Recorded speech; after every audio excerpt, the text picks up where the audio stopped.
In the monk's dream that night he was standing in his father's house, before his father had lost his house and all he owned in his disgrace, for his father had had powerful enemies.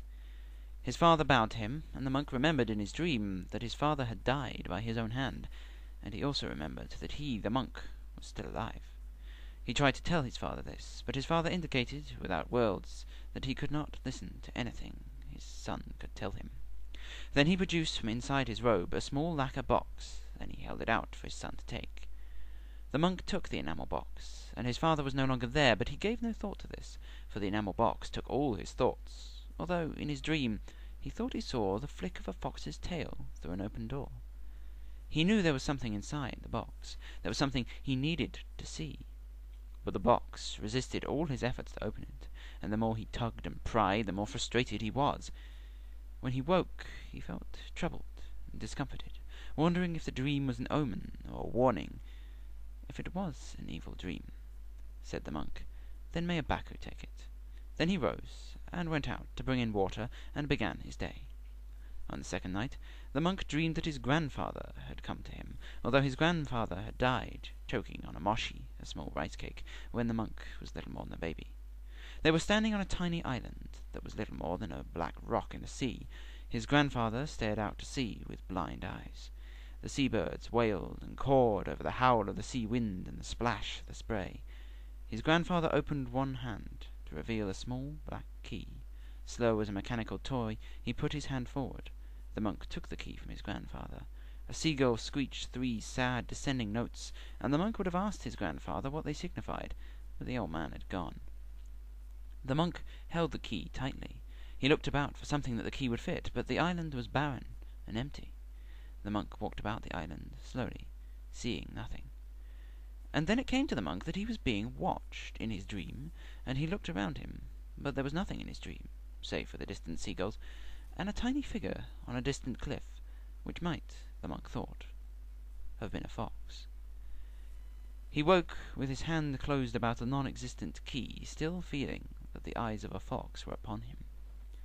The dream was so real that, later in the day, as a cold wind tumbled the first red and orange leaves from a maple tree into the temple's tiny vegetable garden, where the monk was tending the white and yellow gourds that grew in profusion, he found himself looking about him for the key, and only slowly realizing that he had never touched or seen it in the waking world. That night the monk expected another dark dream. As he closed his eyes, he heard something at his door, and then he slept. But for the first part of the night he dreamed of nothing at all, and then the second part of the night he dreamed he was standing upon a bridge, watching carp swimming placidly about a fish pond, and one of the carp was purest silver, and the other carp was purest gold, and it made the monk happy to watch them.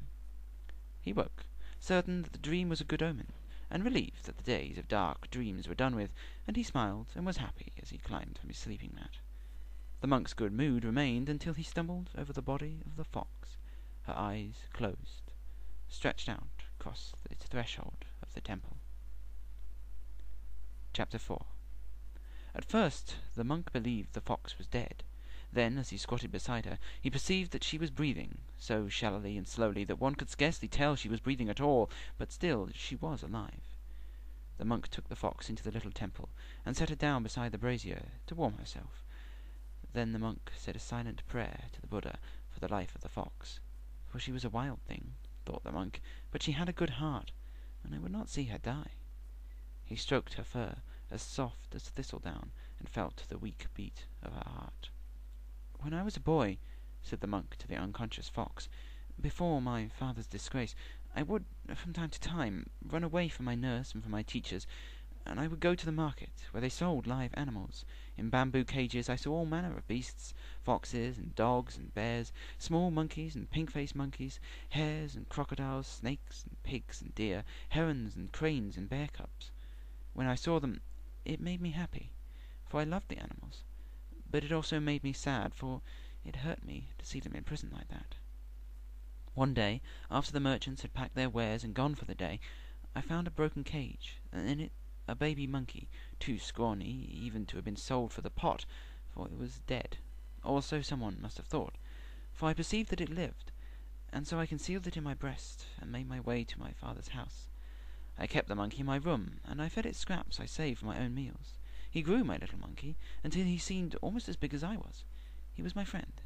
He would sit in the persimmon tree outside our house, waiting for me to return. My father tolerated the monkey, and all went well, until the day a certain lord came to the house to see my father.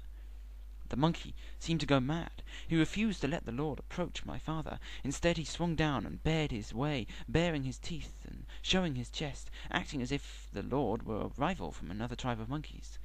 The lord gestured to one of his retainers, who pulled out a bow and put an arrow through the monkey's chest, although I begged him not to. I carried the monkey out of the house, and he looked into my eyes as he died. Later, when my father was disgraced, it was through the machinations of that selfsame lord, and sometimes I think the monkey was not a monkey, but a spirit sent by Amida Buddha to protect us. And protect us it would have done, if only we had listened and seen. This was long ago, little fox, before I was a monk, in a life that is dead to me. But still, we learn. And perhaps, with all your fox tricks, perhaps you also wished to protect me.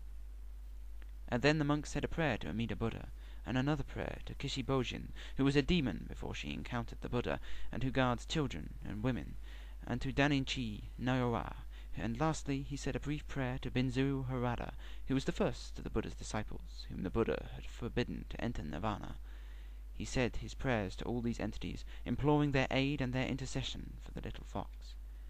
And at the end of all his praying, the fox still lay, limp and still on the matting, like a dead thing.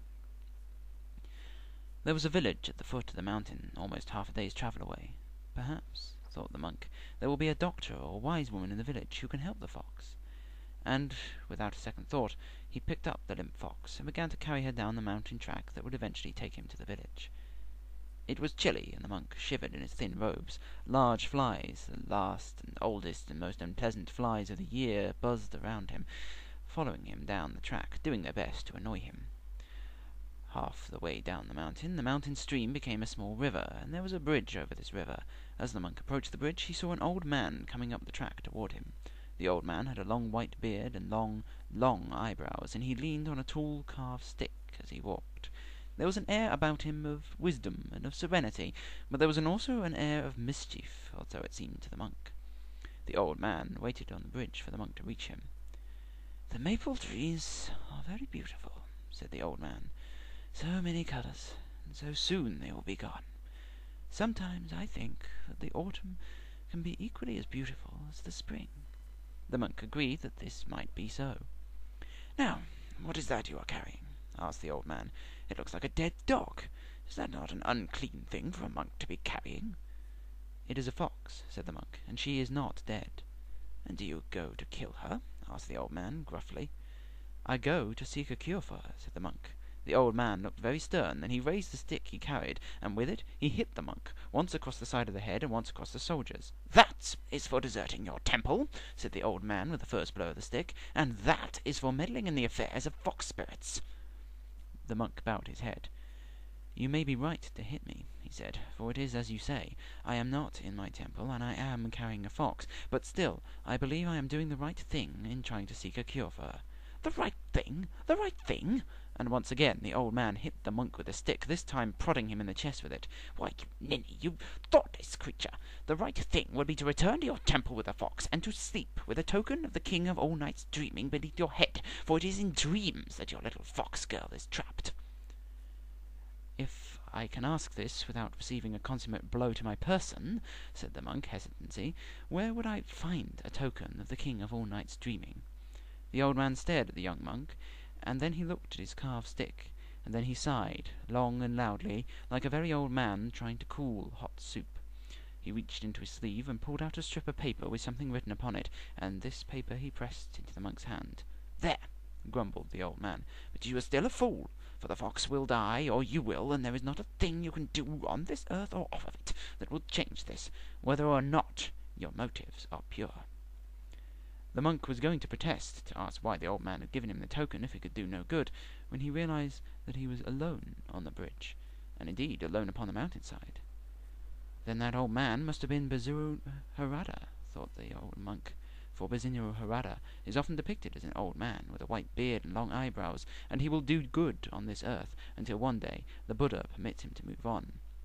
Still, the monk wondered why Binzuru Harada would help someone so as insignificant as him, and he took little comfort in recalling that it was for breaking his vow of chastity that the Binzuru Harada was denied nirvana.